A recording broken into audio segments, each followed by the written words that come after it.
La première dame de la RDC, Denise Nyakeru Tshisekedi, a effectué le week-end dernier une visite d'inspection au centre féminin Marie-Antoinette Mobutu pour palper du doigt les travaux de réhabilitation en cours afin de constater son état d'avancement.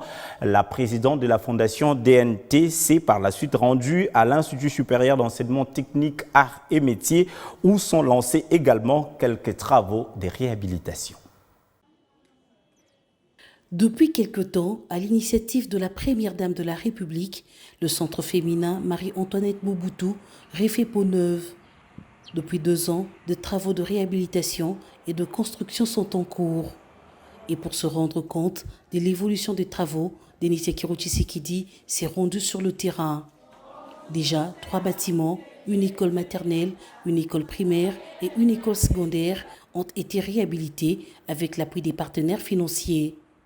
L'épouse du chef de l'État a également visité le bâtiment de l'Institut supérieur d'enseignement technique, arts et métiers qui a aussi été remis à neuf.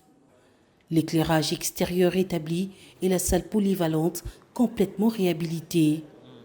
Il faudrait dire que les travaux qui ont été effectués ont été subdivisés en 2 phases. Nous avons eu la première phase qui concernait les travaux de réhabilitation des 4 bâtiments, l'école primaire, l'école secondaire, l'assainissement ainsi que l'éclairage extérieur. Et la deuxième phase consistait en la réhabilitation de la salle de fête dans laquelle nous nous retrouvons ici.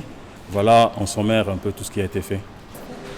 Oui, en tout cas, nous sommes satisfaits. Nous remercions les entreprises ainsi que tous les partenaires qui ont voulu accompagner ce projet. Donc, nous pourrons dire qu'en tout cas, c'est satisfaisant. La directrice générale de ce centre a profité de cette visite pour faire part à la première dame des problèmes d'inondation qui perturbent les travaux dans ce site. Bon, mes impressions ne peuvent être que bonnes, très bonnes même, par rapport aux travaux déjà réalisés ou par rapport aux bâtiments déjà réhabilités.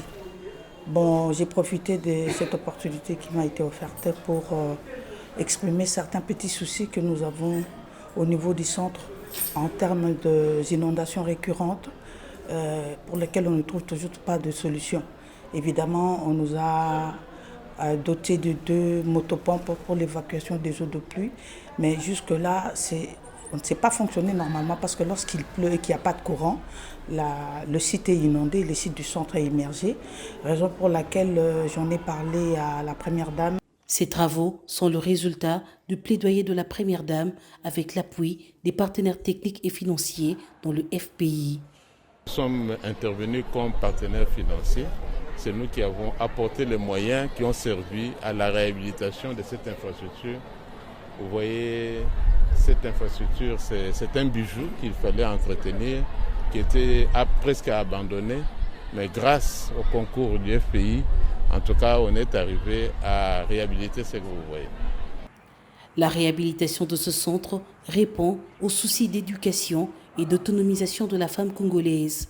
C'est aussi une manière pour Denise Nyakeru Tshisekedi de saluer la mémoire de son initiatrice, Marie-Antoinette Mobutu, ancienne première dame.